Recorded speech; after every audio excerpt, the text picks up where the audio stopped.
Muy bien, continuamos aquí en No Culpes a la Noche y en esta ocasión vamos a conversar con Pablo Simonetti. Él es un escritor chileno muy famoso en su país que ha ganado muchísimos premios. Viene a Lima para participar de la Feria del Libro. Va a presentar una novela, Soberbia Juventud. Esto es el sábado 2 de agosto. Acá tenemos la novela, linda la portada, por cierto. Gracias. Y el domingo 3 de agosto, Pablo también va a ofrecer una conferencia que toca un tema, además, que hemos debatido los peruanos o que continuamos debatiendo últimamente, los derechos sexuales hoy. Esto será el 3 de agosto a las 5:30 en la feria. Bienvenido, Pablo. Gracias por estar con nosotros. Muchas gracias por invitarme y aquí contento de estar de vuelta en Perú. Te voy a proponer dividir esta conversación en dos momentos, en dos etapas. Vamos a hablar de la novela más adelante, pero quería empezar preguntándote por toda esta campaña y esta militancia que has tenido tú en tu país a favor de estos proyectos que proponen las relaciones homosexuales, digamos, que tengan un respaldo legal. Acá nosotros hemos hablado mucho de la unión civil, por no decir el matrimonio gay. Creo que has librado una lucha similar en Chile, claro. ¿Correcto? Sí, nosotros con un grupo de amigos en un comienzo creamos una fundación que se llama Fundación Iguales. Ahora ya es un grupo de más de 500 personas.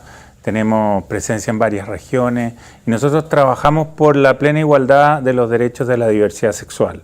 Y eso implica una unión civil para heterosexuales y homosexuales, todos por igual, matrimonio igualitario, leyes y podríamos decir políticas públicas antidiscriminación y sobre todo también trabajamos en temas de discriminación a las personas transexuales.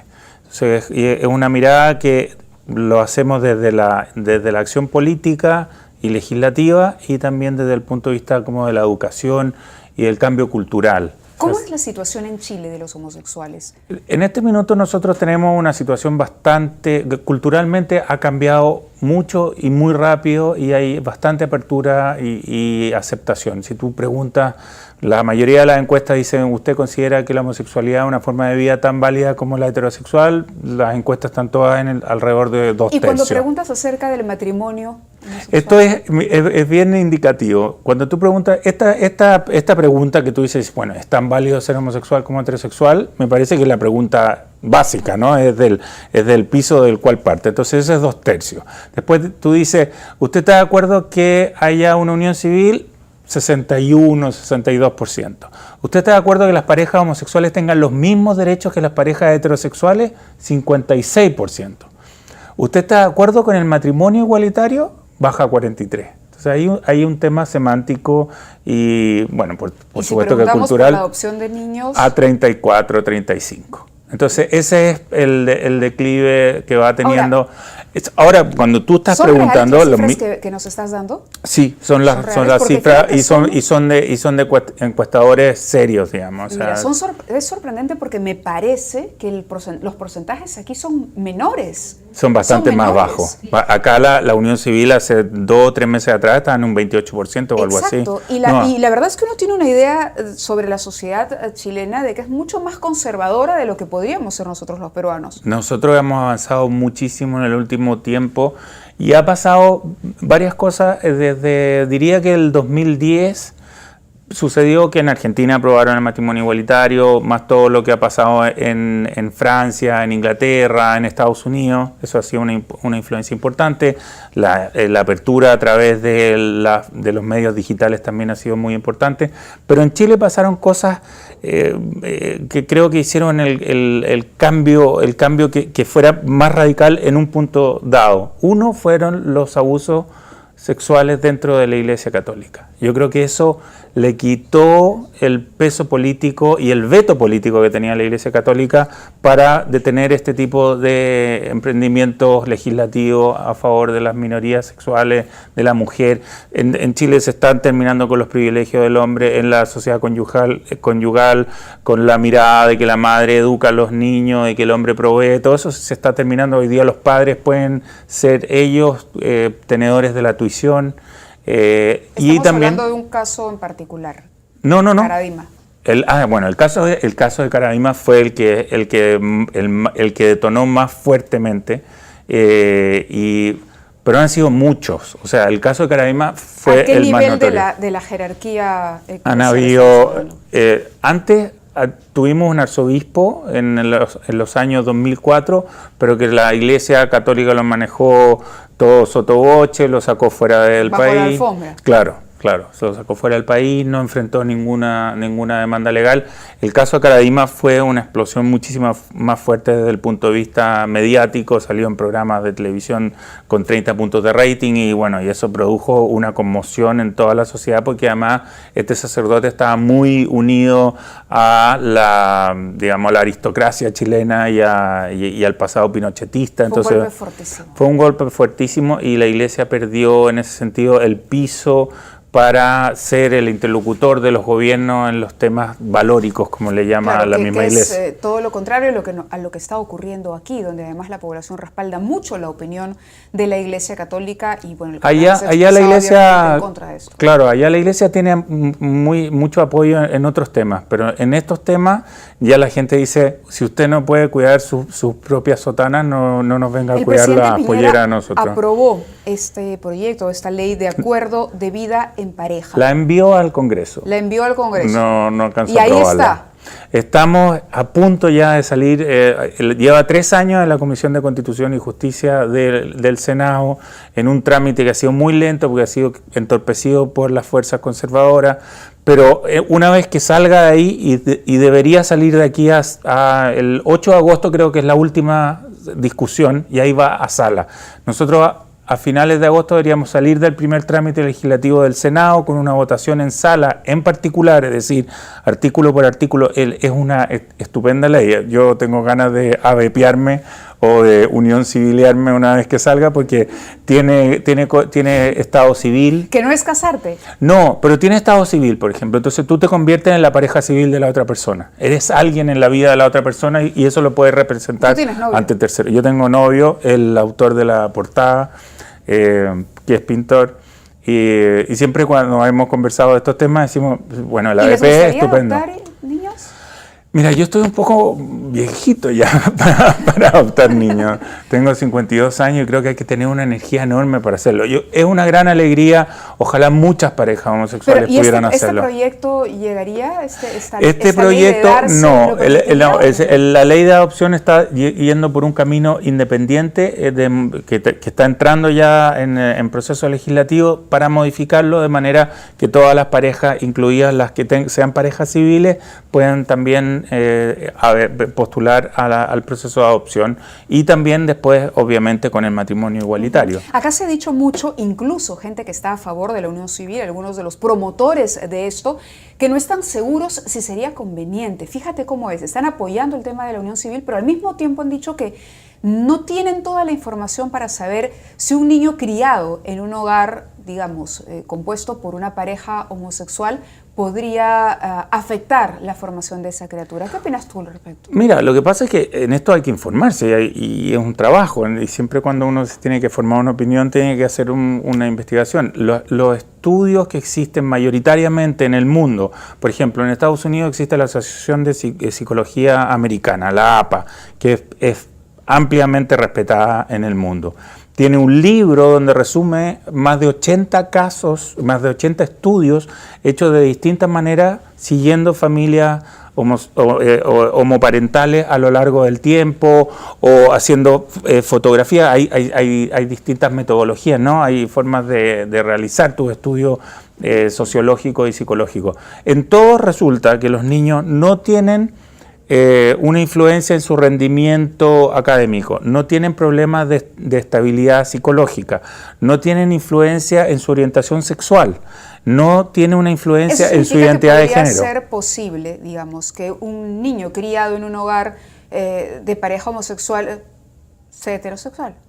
Pero si todos los homosexuales nacimos de hogares heterosexuales. Imagínate, en mi familia no había nada más heterosexual en el mundo que mi familia. Te hago la pregunta porque eso es lo que todo el mundo piensa, o bueno, la mayoría, para no generalizar, pero la mayoría dice, esto es imposible porque va a haber un trastorno, ¿no?, en la forma de concebir a las parejas, en los niños, porque además Dios lo creó hombre y Dios la creó mujer y solo juntos tienen... Claro. hijos. Para nada. Mira, incluso más, hay un estudio que mandó a hacer algo así como el Consejo de la Infancia de Australia, y que acaba de salir hace 2 meses atrás, y el resultado de ese estudio es que los niños de parejas homosexuales les va mejor en la vida que los niños de parejas heterosexuales. Ahora, puede ser que ese estudio estuviera algo sesgado, pero lo que resulta, y medido por todas estas variables, como te digo, y principalmente la variable que más miedo da que esto fuera a influir en la orientación sexual de los niños. La orientación sexual es algo muy esencial.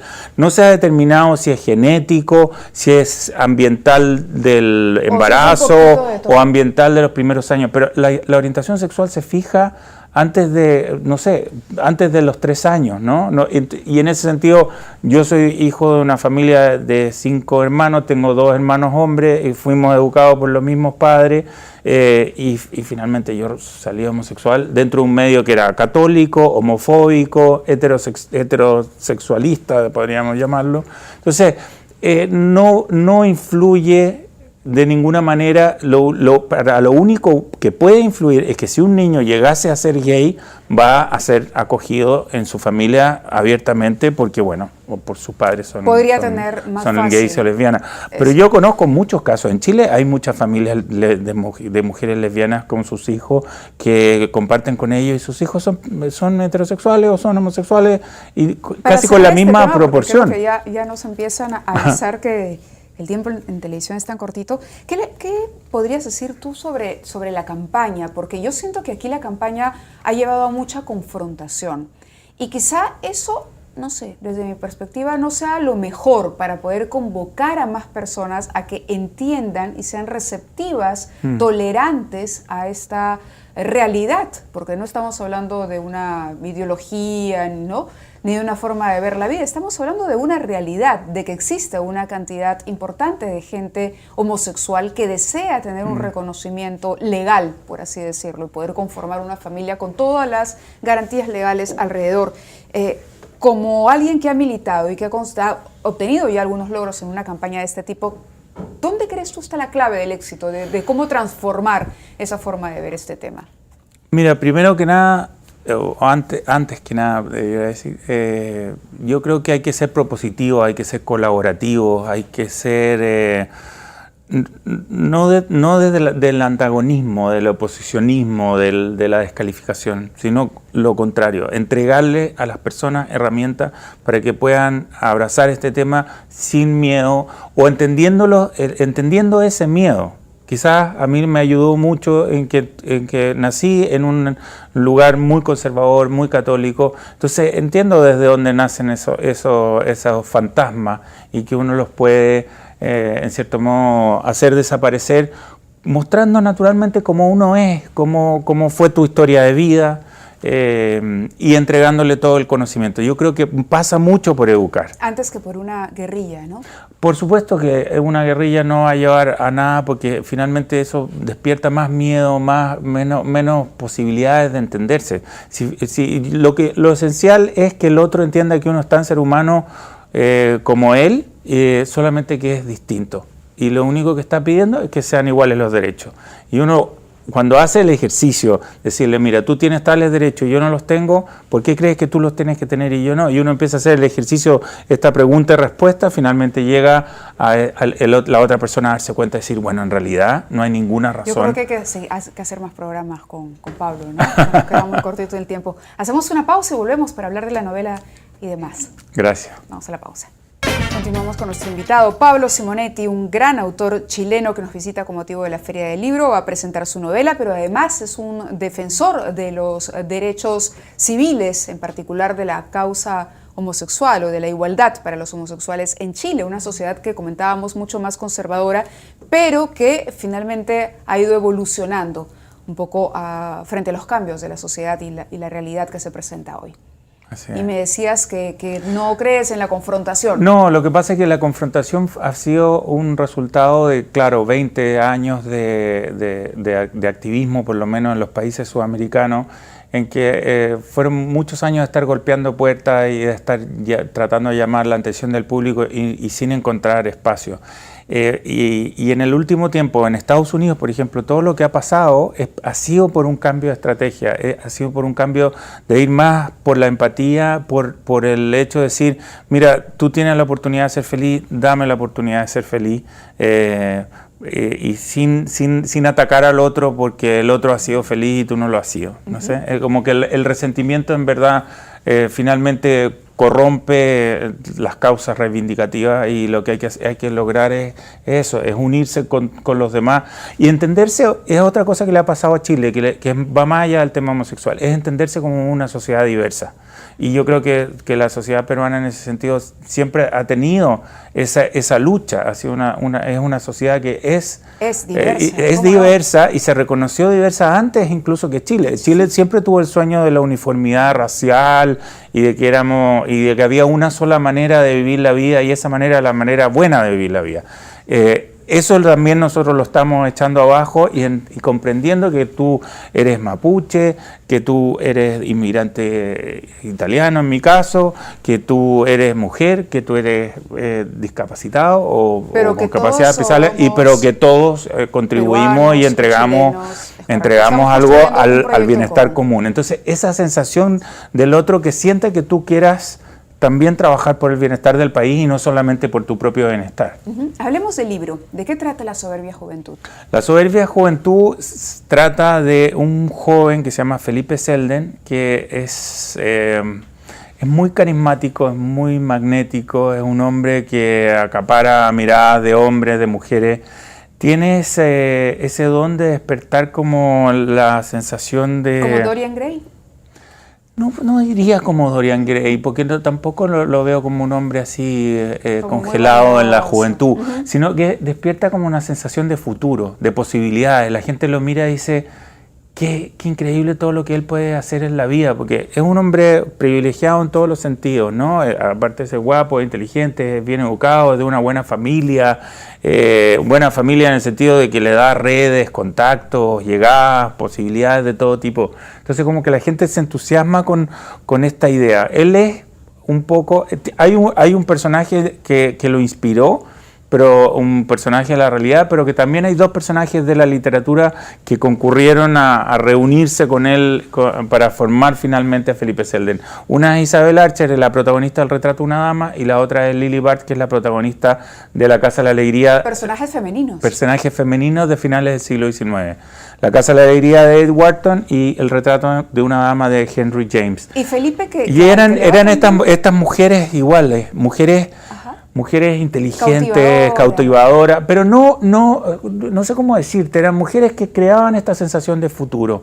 Y por primera vez, a finales del siglo XIX, hay mujeres que empezaba la gente a decir, bueno, ¿qué podrá hacer esta mujer en la vida más allá de ser la mujer de alguien o la madre de unos niños? Sino que ellas mismas, en sí mismas, acarreaban posibilidades que eran propias y que tenían que ver con todos estos privilegios que la acompañaban. Y además de estas características de Felipe que lo hacen tan atractivo, en su historia, ¿qué es lo atractivo también? Bueno, Felipe, nosotros entramos en la novela con él estaba saliendo con Camilo Suárez, que es un abogado. Felipe no está muy convencido con él. Todo lo cuenta un escritor de 52 años. Yo cuando escribí la novela tenía 47.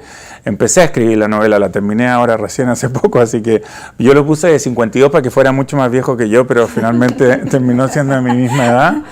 La novela me pilló. Bueno, y Tomás Vergara asiste un poco a la obra dramática que es la vida de Felipe Selden. Y Felipe Selden al principio tiene problemas porque él es un hombre que cree en su independencia, en sus capacidades, pero está enfrentado con una familia Opus Dei, que es su madre, su padre, y está rodeado él por un mundo ultraconservador. La alta sociedad chilena es un mundo muy conservador. Y el problema es que entienden la discriminación en muchos, y es un poco lo que te estábamos hablando también. Felipe cree que el punto con él es la discriminación que sufre por ser homosexual de parte de sus padres, de su mundo de pertenencia, de sus compañeros de colegio, de universidad, Pero no es solamente eso. Él mismo está, por ejemplo, con Camilo Suárez, que están saliendo y están un poco enamorados. Él no lo termina de ver porque Camilo Suárez no pertenece a ese mundo. Y como que se bloquea frente a él. Hasta que encuentra otro hombre que sí pertenece al mismo mundo y con él sí se une, siendo que el amor verdadero estaba con Camilo, pero busca más. Somos seres culturales, pues. Somos seres culturales, pero también muchas veces somos digamos, víctimas de esa. Exacto. ¿Y tú crees que puede llegar a un punto en que justamente esa influencia cultural nos puede alejar del amor de nuestra vida? Por supuesto que sí, porque en el fondo tú, en vez de reconocer la legitimidad y la fuerza natural de los sentimientos, buscas cosas que son, diría, superficiales o, claro, te dan una sensación de acogida, te hace sentir protegido. Seguro. Pero sin un centro, sin un alma, ¿no? ¿Es un poco biográfica la novela? Tiene algo de autobiografía. Bueno, el escritor tiene mucho que ver conmigo. Ajá. Es un personaje. Tomás. Sí, Tomás. Sí. Él es más misántropo que yo. Yo soy más, no le tengo tan mal a la gente. ¿Pero a ti también te tocó lidiar, así como a Felipe, con eso? Yo conocí a un Felipe de cerca.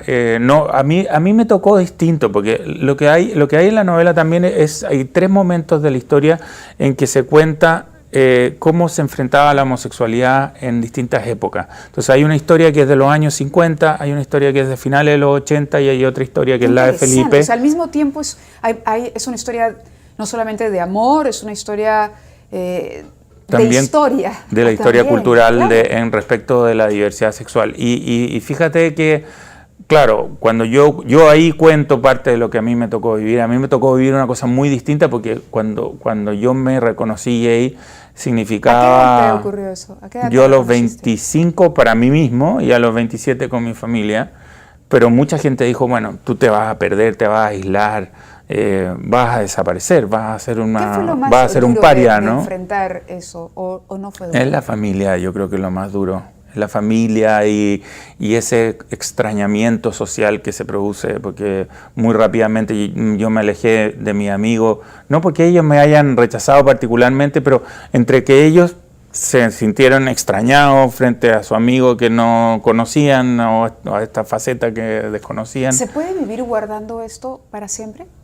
Hay gente que lo ha hecho y que ha librado bien y que han tenido una familia heterosexual y que han tenido hijos y bueno, y han logrado ser medianamente felices. No sé, es difícil pensarlo. Para mí era imposible yo creo que para mucha gente también es imposible porque es parte tan esencial de tu identidad, ¿no?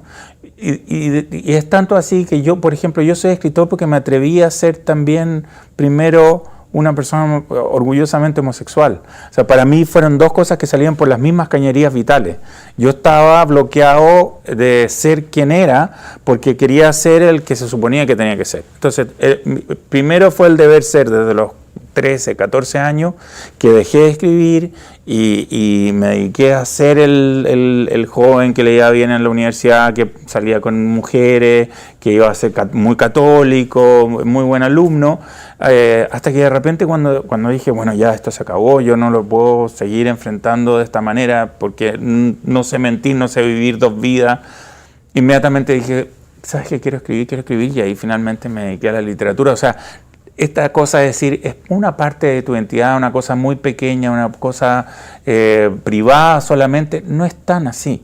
Yo creo que la identidad es algo integral y uno tiene que respetarse integralmente y no tener estos respetos parciales, porque finalmente te sientes pasado a llevar por ti mismo, por los demás. Es muy duro. Yo conozco casos de hombres casados.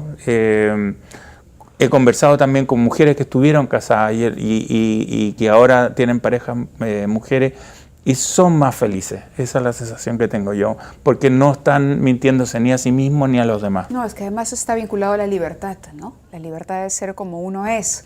Y creo que esa libertad es una riqueza para uno. Exacto. Y para los demás y para tu sociedad y para libertad individual es como una condición básica para poder vivir, ¿no? Por supuesto, porque lo que hablábamos, el deber ser, yo consumía toda mi energía tratando de ser este modelo de hombre que se esperaba mi madre, mi amigo. Pero una vez que me reconocí tal cual era, me dediqué a la escritura con toda la pasión del mundo, pude orientar mi energía hacia lo que verdaderamente me apasionaba y además pude hacer un trabajo social y mi responsabilidad social con mi país ha sido muy intensa en los últimos 3 años, siendo el que debía ser. Si hubiera llegado a ser hoy día, sería un hombre entumido, sin capacidades de alcanzar, de ayudar. Toda mi responsabilidad social sería quizás pura caridad y no compromiso con tu país y con tu tiempo. Perfecto, Pablo. Ha sido un placer de verdad conocerte, conocer de tu historia, explorar un poco de tu literatura. Sin duda voy a leer la novela con mucho gusto y también la recomendamos a todos nuestros televidentes y por supuesto con gran expectativa para la presentación, no solamente de la novela Soberbia Juventud, que será el 2 de agosto, ¿no es cierto?, a las 8:30 en la Feria del Libro, sino además a esta conferencia tan importante, Los Derechos Sexuales Hoy. Esto será domingo 3 de agosto a las 5:30 también en la Feria del Libro. Bueno, espero que te hayas sentido cómodo, que hayamos podido conversar y nada, la mejor de las suertes. Muy contento, muchas gracias. Qué bueno, Pablo, gracias, bienvenido nuevamente a Perú. Muchas gracias, nos veremos. Muy bien, llegamos al final del programa, que tengan todos ustedes una linda noche. Mañana volvemos en No Culpes a la Noche con más sorpresas, más política, más entretenimiento, más noticias.